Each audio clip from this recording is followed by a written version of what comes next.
Ok, très très bien.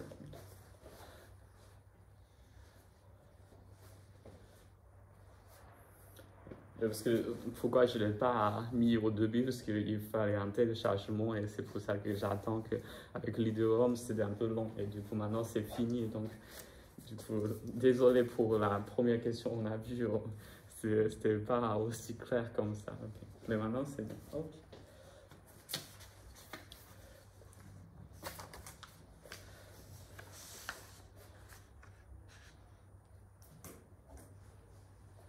Ok, vous avez fini ça? Qui a déjà fini l'exercice 5? Je crois qu'on a à peu près vu ça. Oui, oui. Je l'ai pas, j'ai presque fini, mais je l'ai fait de manière bizarre peut-être. Ok, mais t'inquiète, je vais l'écrire et on va le regarder ensemble. Enfin, je pense que c'est pas trop. Mais je crois que ça ressemble vraiment à, comment dire, au dernier exercice dans la feuille 1, un peu. C'est plus compliqué parce que... Ouais. Ok, oui, vas-y, oui, ok. Peut-être, ouais, efface juste d'abord ces parties-là. Okay.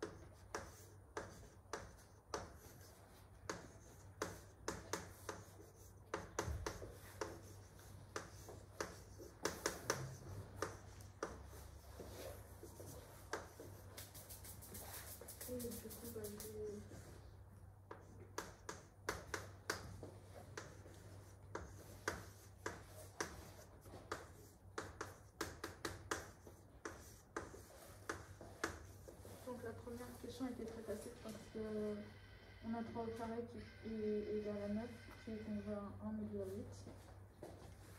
La deuxième elle est beaucoup plus compliquée. Oui, en fait, on a déjà compris, ce qu'il faut faire, c'est de trouver un nombre entier tel que 3 puissance entier est conclu à 1. D'accord. En fait, ouais. Les autres, j'arrivais pas à le trouver de manière facile, c'était pas dans les premiers. Du coup, j'ai plutôt fait une succession de Ok, mais vas-y, ouais, on va le voir d'abord. Pourquoi ça simplifie la vie? C'est juste ici. Si on veut trouver, par exemple, ici, c'est l'indice 2, c'est la puissance 2, tel que 3 puissance 2 est déjà conclu à 1. Et donc maintenant, on prend juste d'abord la puissance de ce truc-là entièrement. Du coup, c'est 9 puissance règle truc, qui est toujours conclu à 1. Et du coup, pour calculer, par exemple, le reste d'une puissance quelconque, il faut juste d'abord faire la division par 2. Et après, on voit juste ce qu'il reste, d'accord? Et du coup, c'est vraiment cet indice-là qui est très important. Du coup, ça, c'est ce qu'on veut chercher. Par exemple, ici, dans ce cas-là, modulo 8, ça, c'est facile parce qu'on fait juste 2 fois et on trouve ça. Mais est-ce qu'il y a une manière générale de le trouver? En fait, ça, c'est le but de cette question.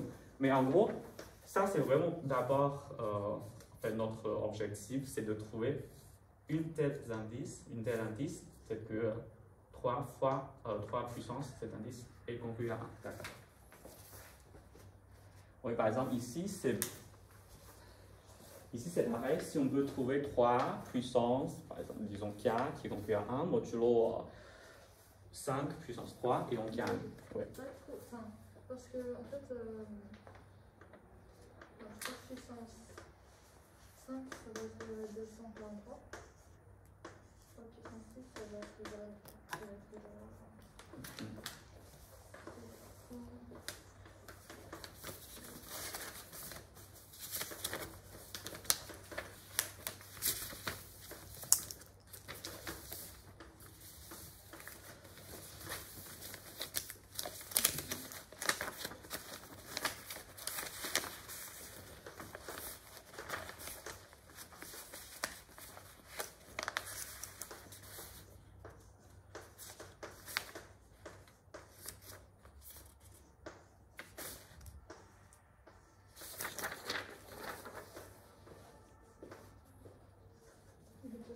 C'est toujours pas bon.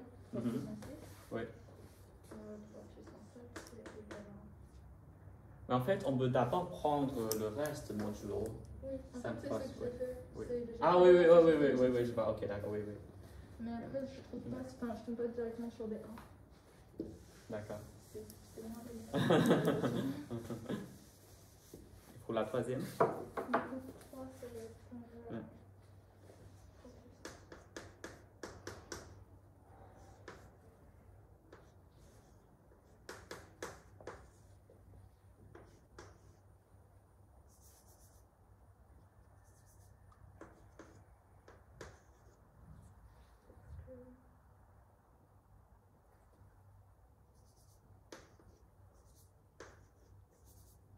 Parce que 11 au carré, ça va être égal à 121.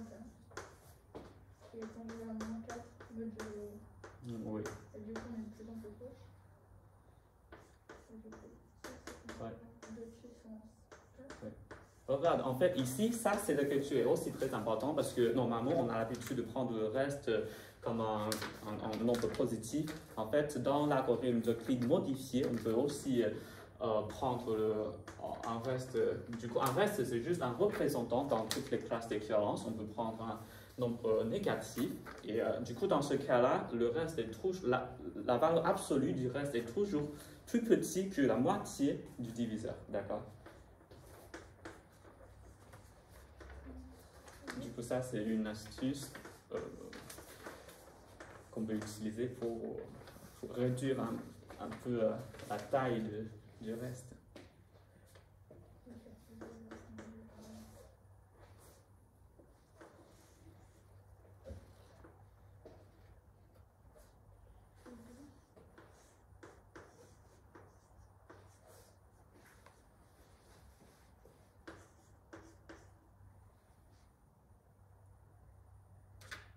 Et en fait, j'aimerais bien que mon 2 puissance 12 il soit conjoint à quelque chose de sympa. Ouais. Parce que 2 puissance.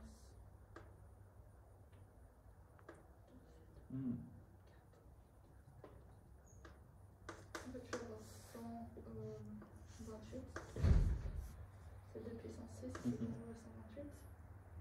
Et du coup, 3 puissance 16, ça va être conjugué à 3 au carré. Modulo 125. Du coup, 3 puissance 15, ça va être conjugué à 3 modulo 125. Sauf si j'ai fait une faute de calcul. Ok.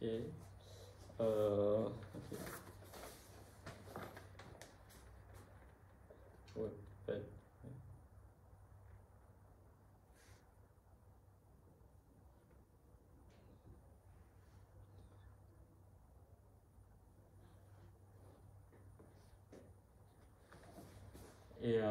Et pour la troisième question?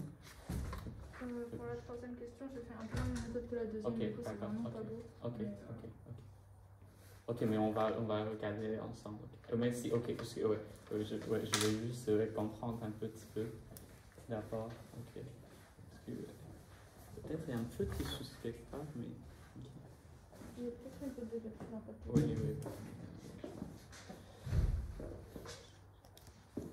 Mais pour la première question, je crois qu'il n'y a pas de problème. Ok, du coup, c'est vraiment comprendre l'idée qu'il faut trouver 3 puissance quelque chose qui est concurrent. D'accord. Du coup, ça c'est fait.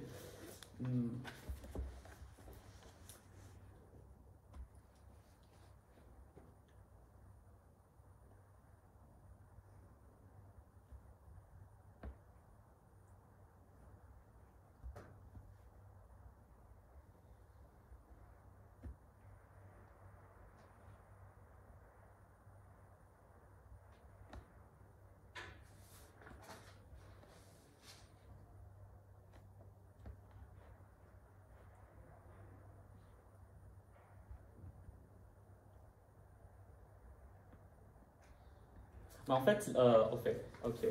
Peut-être il y a une petite erreur de calcul quelque part. Mais en fait, l'idée, c'est très simple. Surtout ici, c'est vraiment le bon réflexe. C'est que, par exemple, on veut le rapprocher par une puissance de quelques trucs. Peut-être que le reste modifié est suffisamment petit, la valeur absolue. Donc, soit on prend juste 3 puissance quelque chose qui est conclu à un petit nombre modulo ça, et après on fait juste, du coup on fait la même chose. Et soit par exemple ici on trouve, on trouve quelque sorte une factorisation, c'est-à-dire qu'on trouve un autre facteur, peut-être qu'on utilise ce facteur-là pour calculer la puissance, pour rapprocher le diviseur. Et du coup, dans ce cas-là, ça c'est bien, parce qu'il y a juste ce 4 qui est facile à calculer. Et voilà, mais ok.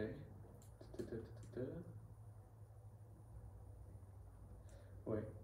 Mais bon, mais j'avoue que ce type de calcul, ouais, c'est très facile d'avoir une erreur peut-être quelque part. Ok, bon, ok. En fait, oui, mais j'avoue que c'est un peu technique. J'aime pas trop ce type de question. Mais okay. Je vous donne juste d'abord la réponse standard, la correction standard, et après on va voir si on peut faire un peu mieux. Donc l'idée, c'est pareil. Ok, on veut trouver d'abord. Okay. Ça c'est vraiment l'idéal qu'on veut faire. Si on peut vraiment trouver ça. Est-ce que ça existe d'abord? Est-ce que ça existe? Première question. Est-ce qu'il existe forcément un nombre entier tel que 3 puissance quelque chose et conclu à 1 modulo 5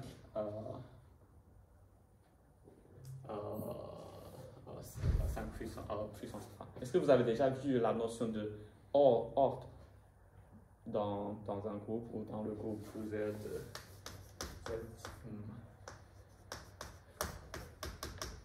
modulo 5 puissance 3Z étoile. Vous n'avez pas encore vu cette notion-là dans le cours? Ok, mais tant pis. Ok, vous allez voir. Ok, dans cet exercice-là, en fait, ouais, d'abord, ouais, ça c'est le mieux on peut faire. Mais en fait, ça correspond exactement à la notion de ordre que vous allez avoir, peut-être demain. Ok, mais pour l'instant, c'est juste notre intuition qu'on veut chercher ce nombre-là. Mais sinon, on veut aussi trouver, par exemple, si on ne peut pas trouver ça facilement, ou soit ce nombre est trop grand, même plus grand que 15 par exemple, du coup ça ne sert à rien. Mais sinon, on peut trouver par exemple une puissance ici telle que le reste est suffisamment petit, ou la valeur absolue de ce reste est suffisamment petit. Par exemple, ici c'est un peu pénible, parce qu'il faut faire toujours 44, c'est un peu pénible. Mais ici, moins 4, c'est bien, mais malheureusement, ce n'est pas directement lié à 3 puissance quelque chose, mais il y a encore un 4 ici. Ok, donc le but c'est que, est-ce qu'on peut trouver une puissance ici, telle que la valeur absolue du reste est suffisamment petit, modulo 125. Ok, mais l'idée c'est simple, et du coup on fait ça pour rapprocher 125. Donc,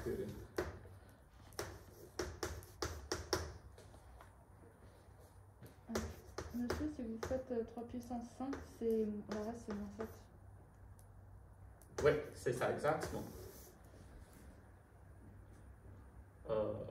Non, à quelle puissance? T'as dit quelle puissance?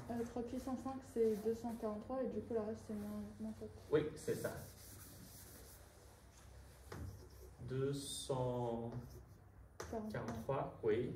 Oui, exactement. Et du coup, modulo, parce que ça, c'est OK. On voit très bien que...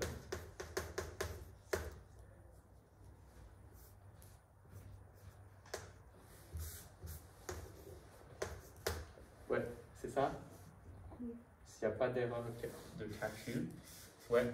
Du coup, on a trouvé une puissance qui est 5, pardon, telle que la valeur absolue du reste est suffisamment petite, qui est juste 7. Ok. Ok, maintenant, il faut faire attention, on a utilisé la division modifiée, c'est-à-dire que ici, on prend l'ensemble du reste qui est qui est de moins le diviseur sur 2. Ok, on veut dire comme ça. Okay. Comme ça. Ok. Et après, du coup, ça simplifie la vie. Pourquoi? Parce que maintenant, ce qu'on cherche, c'est la puissance 15. Et du coup, c'est 3 ici. Donc, maintenant, c'est suffisamment simple. D'accord? Et donc, il faut juste trouver le reste modulo 123 de ce truc-là. D'accord? Ok. Et la réponse, c'est 32. Mais même ça, ouais. Mais j'avoue que, ouais, ça prend un peu de temps pour le calcul. Et on peut se facilement tromper si c'est une erreur quelque part. Okay.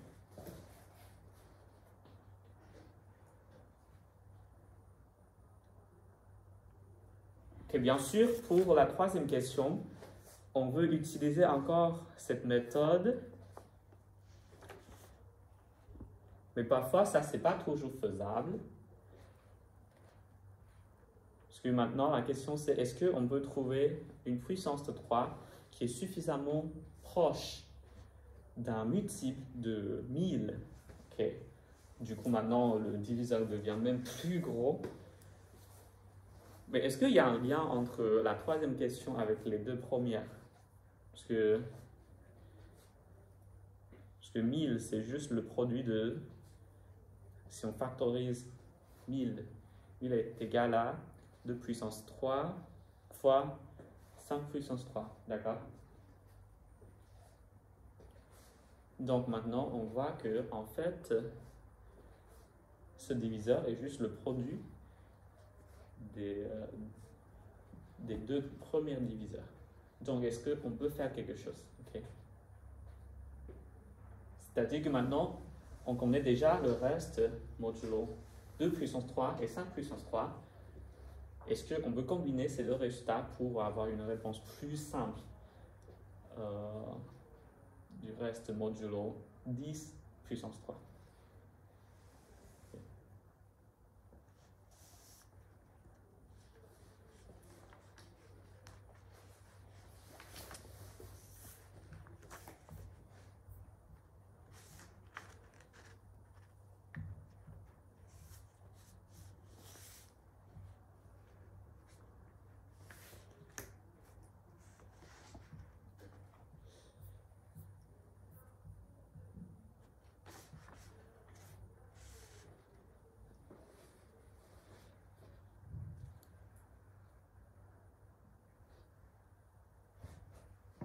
Ah oui, pardon.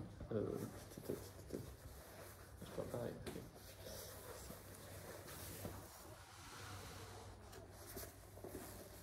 Ouais, maintenant c'est mieux. Ouais, pardon. Ouais, on va pas dépasser cette ligne. Ça, c'est ce que j'ai écrit. Ok. C'est pour faire. C'est pour trouver le reste de 3 puissance 5, modulo 5 puissance 3. Ok, du coup c'est pris. Ok. Ouais, je dois parler.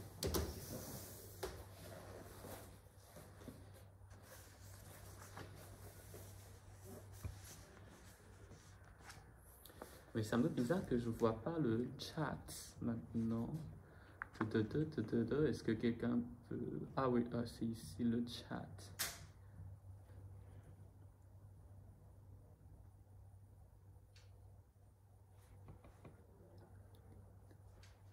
Ah oui, en fait, Aurélie a trouvé peut-être une erreur ici quelque part. Elle a dit que du coup, il y a d'abord un moins. Et après... Ah oui, ici, oui, il faut encore... Ouais. Mais j'ai mis en puissance 4. Oui. C'est pour ça qu'elle est partie. Puissance 4. Ah oui, ah ok, d'accord, oui, je vois. Ok, oui, c'est ça, oui, c'est ça. Ah oui, du coup, c'est moins 44 puissance 4. Ah oui, c'est ça, oui, du coup, maintenant, il est parti. Oui, du coup, ouais, ça, il n'y a pas de problème. peut-être c'est ailleurs. Mais j'avoue que ouais, pour vérifier tout ça, il faut un peu de... Oh ouais, désolé pour le tableau, mais je n'ai pas fait attention. Okay. Maintenant, je crois que vous voyez bien tout le tableau. Ok. Ok.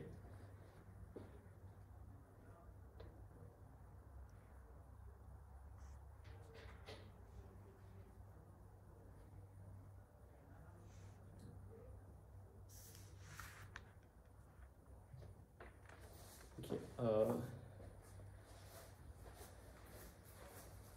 Je vais essayer ici. Peut-être. En fait, c'est presque ce qu'on a déjà fait pour la troisième question. Ok. Donc, qu'est-ce qu'on a? On a déjà...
En fait, ça ressemble vraiment à ce qu'on a déjà fait, parce que si on le considère par exemple comme x, donc ça, c'est juste une solution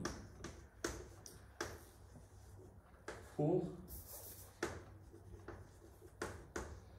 ces deux équations-là. D'accord? Du coup, maintenant, on sait bien que x égale à 3 puissance 15 est bien une solution pour ces deux équations. Mais on sait aussi que en fait, les deux équations sont juste équivalentes à une équation modulo leur produit.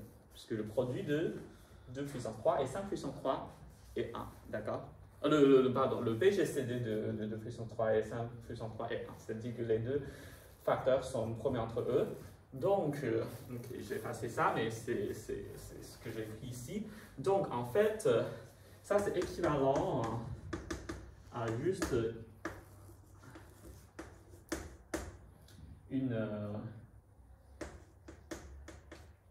une équation comme ça. Et c'est le même x. D'accord? Ok. Donc, si on veut trouver ce coefficient-là, c'est-à-dire que ça, c'est exactement ce qu'on a fait avant. Quand on résout ce système d'équations, on a d'abord fait la combinaison linéaire de ces deux facteurs pour trouver 1.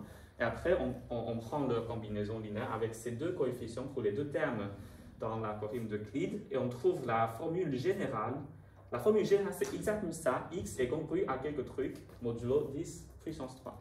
Mais maintenant, ce qui est déjà très bien, c'est on sait déjà que X, c'est une solution. Donc, on sait déjà que 3 puissance 15, c'est une solution. Donc, 3 puissance 15 est conclu à ce coefficient qu'on a trouvé en utilisant la théorème d'Euclide. Et les deux sont congrus, par exemple. Les deux sont congrus, bien sûr, parce que c'est juste la solution pour ce système.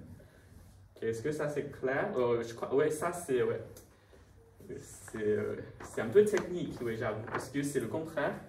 C'est qu'on a déjà une solution pour ce type de question et on veut savoir le reste modulo le produit de ces deux facteurs. Mais en fait, ce qu'on a trouvé, c'est d'abord le coefficient dans cette équation-là. Donc, ce qu'on a cherché, c'est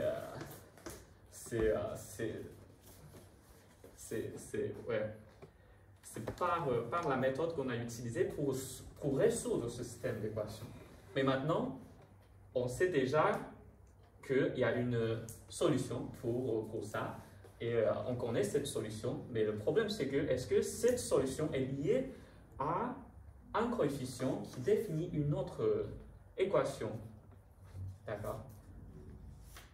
Ok, du coup, c'est à peu près l'inverse de la méthode. On a utilisé la même méthode, mais d'abord, ce qu'on veut résoudre, c'est x. Mais maintenant, on connaît déjà la valeur de x. On veut juste savoir dans quelle classe de concurrence elle appartient. Et donc, on a trouvé le coefficient dans cette équation. Et x appartient bien dans cette classe d'écart. Je vais écrire ici.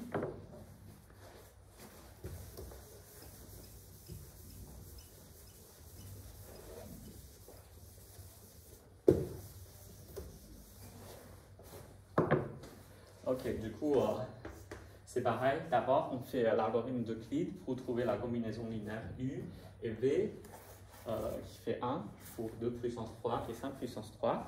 Et je ne passe pas la peine de le refaire et refaire toujours. Et je donne ma réponse. Ok.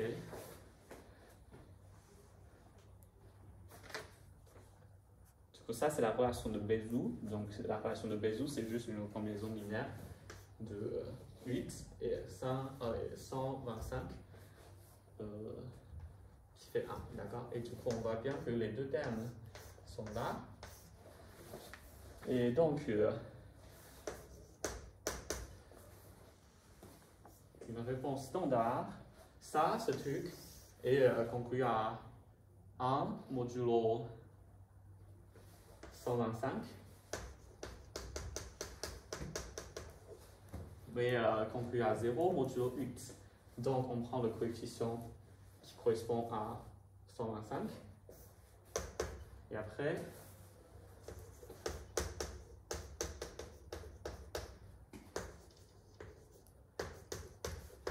d'accord?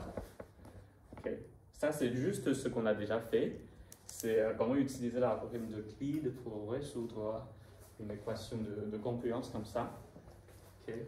On prend les deux termes et on les combine avec les coefficients qui apparaissent ici. D'accord? Il y a juste une astuce de déterminer sur quelle position on met 3 et est-ce que c'est l'inverse ou pas. Et du coup, il faut juste tester. Est-ce que ça, du coup, il faut juste tester les coordonnées de ça, c'est-à-dire que modulo 8 et modulo 125, quels sont les restes respectivement. Et du coup, modulo 8 c'est 0, modulo 125 c'est 1. Donc il faut mettre le coefficient qui correspond à 125, sinon ça fait 0. Ok. Donc maintenant, la question c'est fini. Du coup, x, c'est déjà que ça c'est une solution.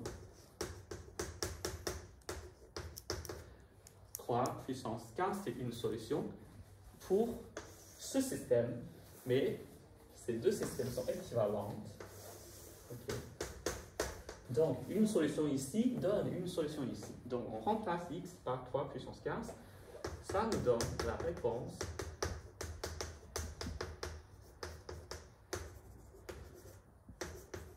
ici. D'accord, ok.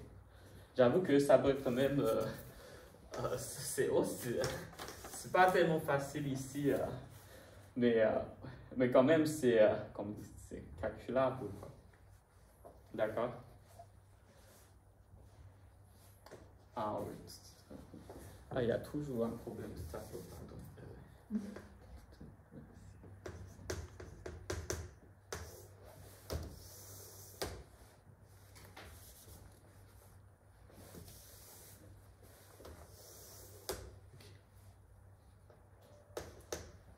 Ok, d'accord.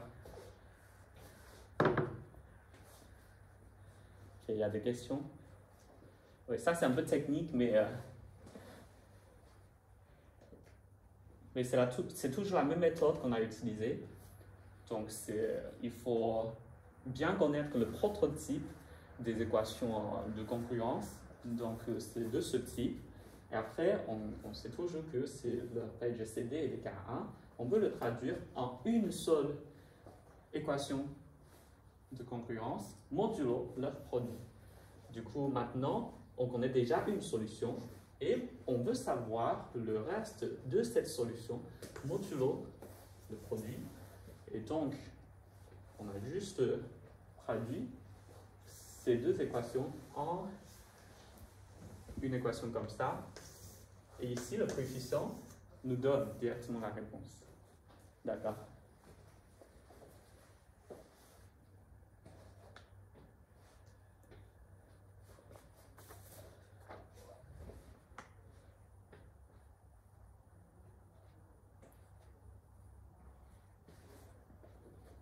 Ok, je vous laisse un peu de temps pour le réfléchir. N'hésitez pas s'il y a des questions. Et à distance. Non.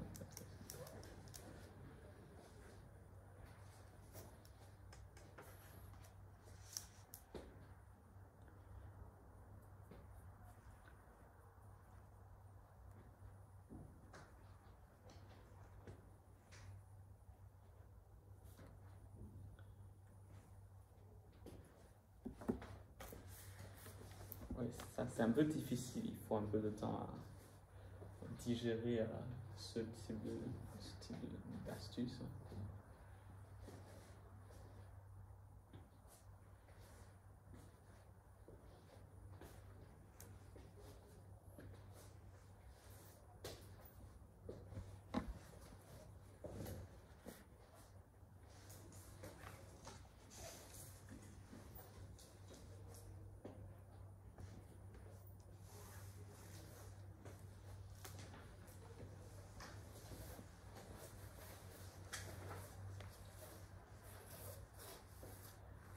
En fait, du coup, la question que je vous ai posée, c'est que est-ce qu'il existe toujours un nombre tel que 3 puissance ce nombre-là est conclu à 1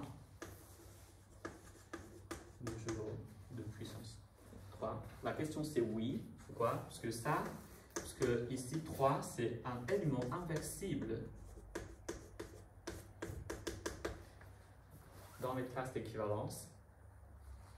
Donc, mais il y a juste un nombre fini d'éléments ici, c'est-à-dire que si on fait 3 puissance 1, 2, 3, et si on finit comme ça, on va avoir toujours un nombre, par exemple, n1 qui est conclu à n0, peut-être que n0 est plus petit que n1, d'accord? En fait, ici, il n'y a rien à voir avec les éléments inversibles. Ok, si on fait juste ça, on sait qu'il y a toujours un n1 strictement plus grand que n0. Les deux sont des nombres naturels, tel que cette relation est vraie. Pourquoi? Parce qu'il y a juste un nombre fini de choix dans les classes d'équivalence. Donc, du coup, à partir d'un moment, on doit toujours avoir une répétition. Mais maintenant, 3 est inversible. Et du coup, on peut juste multiplier cette équation par l'inverse de 3 puissance n0. Et ça nous donne 3...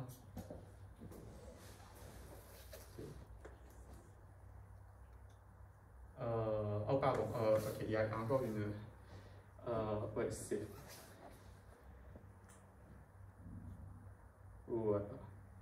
Ouais, c'est ça. Ok.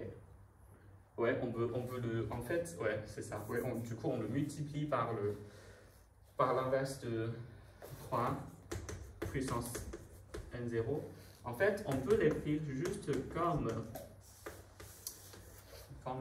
comme ce qu'on fait d'habitude. On peut l'écrire comme ça. Vous allez vérifier que toutes ces propriétés sont toujours satisfaites. C'est-à-dire que l'inverse d'une puissance, on peut le considérer juste comme moins cet indice. Okay. Parce que ici, on peut imaginer que ici 3 inverse, c'est un autre reste, par exemple 10 ou 12, mais 10 puissance n0. Est-ce qu'on peut faire le même calcul en juste, comment dire, en prenant la subtraction des indices? Oui, ça c'est vrai. En fait, c'est ça qui nous donne toujours un nombre tel que 3 puissance ce nombre est conclu à 1. Et ça s'appelle l'ordre de 3 dans ce groupe multiplicatif. Okay. Je crois que vous allez voir ça soit demain, soit avec la notion un peu plus générale et un peu plus abstraite dans la deuxième partie du cours. Ok. Mais bon, c'est juste une culture. Ok. Si vous avez bien compris ça, ok. Il nous reste juste 10 minutes. On va regarder l'exercice 6. C'est tellement facile. On va finir rapidement.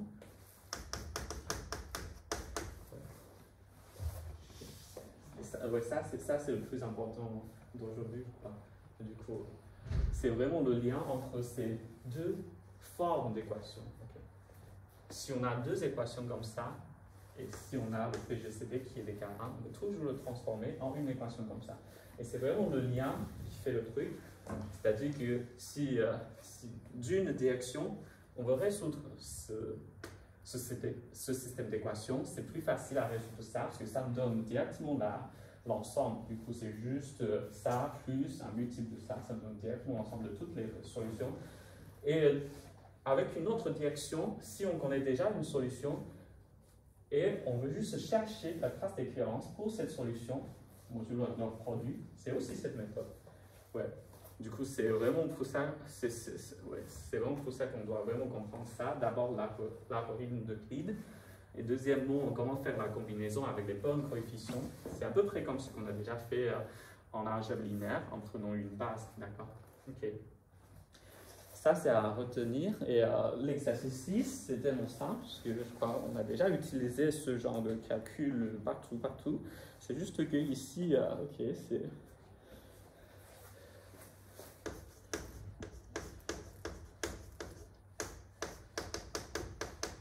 Okay. On veut calculer, on veut comprendre, on veut trouver tous les éléments inversibles dans la classe d'équivalence modulo 12. Okay. En fait, j'ai déjà expliqué, ça, c'est juste que D est inversible modulo 12, si et seulement si le PGCD de D est 12, P est égal à 1. Pourquoi? Toujours l'algorithme d'Euclide. Parce que si le PGCD est 1, on peut trouver une relation de Bézout comme ça, et modulo 12, ça nous donne l'inverse de D. D'accord?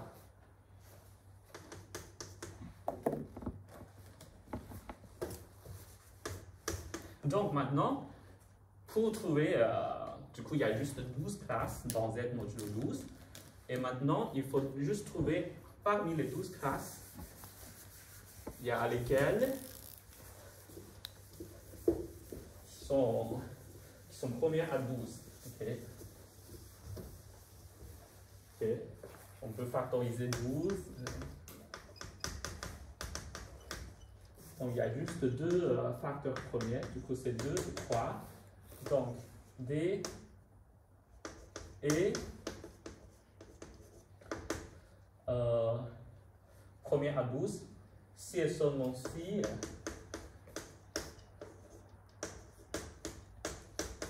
deux divise par D et 3 divise par D. C'est-à-dire qu'il n'y a pas les premières 2 et 3 qui apparaissent dans la factorisation de D. Oui. Si on a, ça c'est un diviseur commun pour D et 12. Okay. Est-ce que ça c'est clair pour tout le monde? Ça c'est juste pour vous rappeler comment calculer le PGCD. On factorise les deux nombres et on regarde juste les puissances en commun pour un premier. Et donc si 2 ne divise pas D, c'est-à-dire que la variation de deux articles de D est plus grande que 1, mais ici c'est 2, et donc la puissance pour le PGCD par rapport à 2, la variation par rapport à 2 est plus grande que 1 aussi. Ok. Donc maintenant il faut juste écrire l'ensemble de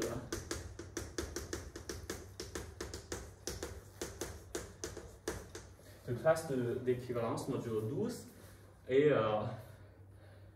quels sont les éléments inversibles? Bien sûr 1 et non, et du coup en fait on enlève juste tout ce qui sont divisés par 2 et 3.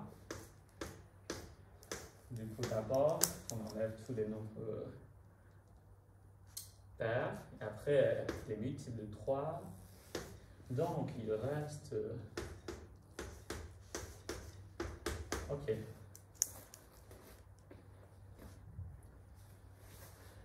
Il reste juste 4 éléments. La deuxième question, c'est on veut chercher leur inverse. Mais l'inverse d'un élément est toujours inversible. Puisque c'est par la définition, A est inversible, c'est seulement-ci on peut trouver B tel que AB est conclu à 1. Donc pour B aussi, B est une inverse d'un autre élément s'il existe un élément A tel que B fois A est égal à 1.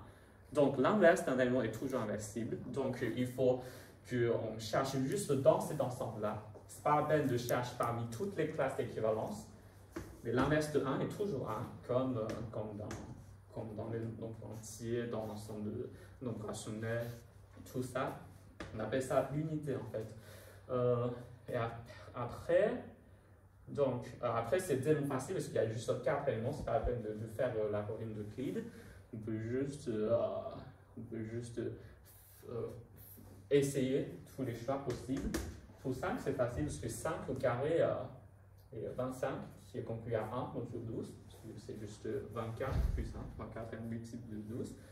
Et après, ça c'est pareil. Et ça pareil. D'accord. Ok, on voit que l'inverse d'un élément est toujours lui-même. Oui. D'accord. Ok.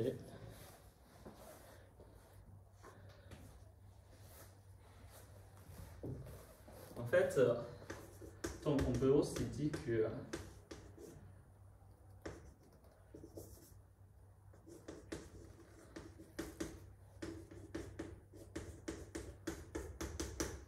l'ordre, du coup, ok, j'ai déjà défini l'ordre et du coup,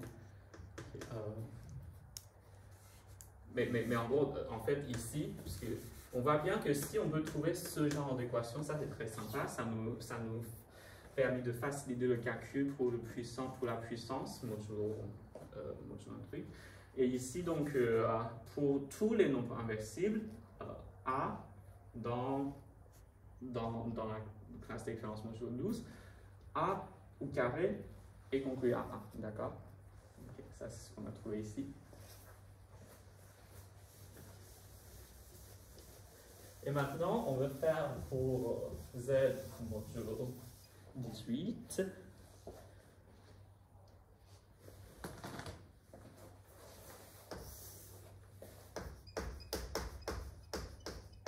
Donc c'est exactement le même exercice. On fait d'abord la factorisation. Et c'est pareil, il y a juste 2 facteurs premiers, 3 et 2. Et donc D est inversible dans la classe d'équivalence modulo 18, c'est seulement si D n'est pas divisible par 3 et D n'est pas divisible par 2. D'accord? Ok. Donc, on enlève tous les multiples de 2 et tous les multiples de 3. 2, 3, 4, non. 5, oui. 6, non. 7, oui. 8, non. 9, non. 10, non. 11, oui. 12, non. 13, oui. 14, non. 15, non. 16, non. 17, oui. D'accord. Donc ça, c'est l'ensemble d'éléments inversibles dans Z modulo 18. En fait, plus précisément, on doit dire que ça, c'est juste un système de représentants. Parce que si on veut, ça, en fait, ça, c'est une classe. Ça représente 1 plus tous les multiples de 12. D'accord? Mais, donc, parfois, il y a une convention d'écrire comme ça pour signifier que ça, en fait, ça, c'est une classe. C'est pas juste 1, le nombre 1, mais c'est 1 plus tous les multiples de 12. C'est une classe de Kévance. C'est un ensemble de nombres qui appartiennent à la même classe. 5, 7, 11. Parfois, on écrit comme ça. Mais c'est aussi, mais je crois, juste en écrivant comme ça, du coup, comment dire, ouais, on peut dire que ouais, ça c'est juste un ensemble de représentants pour les éléments inversibles. Ok. Voilà. Et pour déterminer leur inverse. Pour 1, c'est toujours facile parce que c'est toujours lui-même. Et d'abord, en fait, il nous reste, il y a encore 6 éléments. En fait, il y a juste 3 éléments à déterminer. Oh non, pas toujours. Ouais, pas toujours. Ok.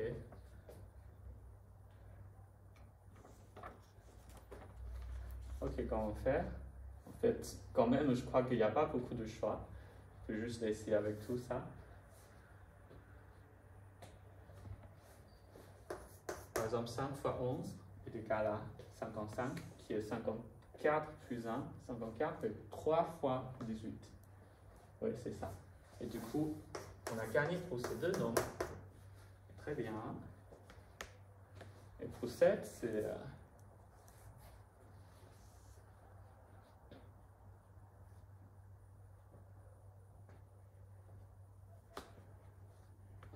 Ok.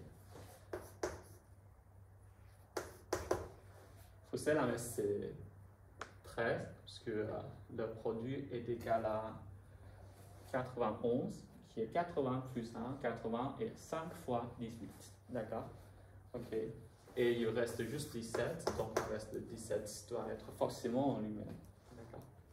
Ok.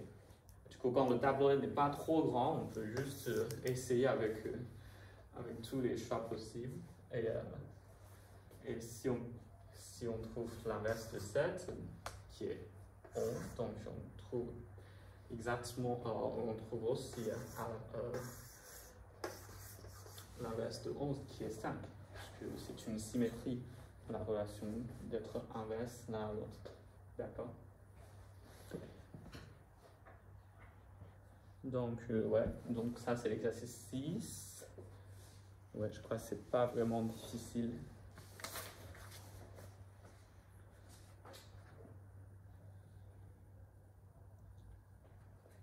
Vous avez encore des questions?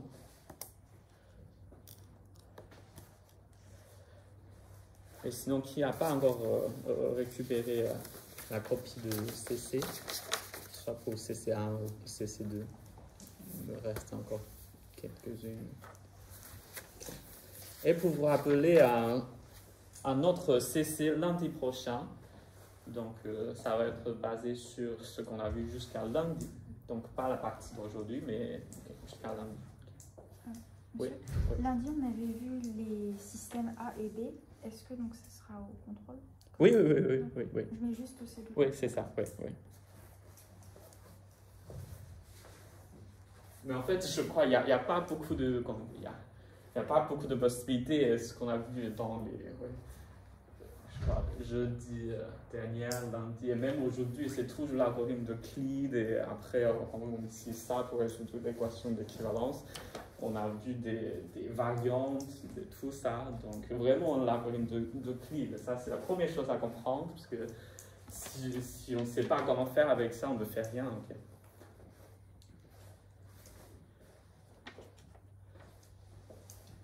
Ok, voilà. Ok, ben, s'il n'y a pas de questions, on se voit. Ah, lundi, c'est aussi vous qui vont être après en présentiel. D'accord.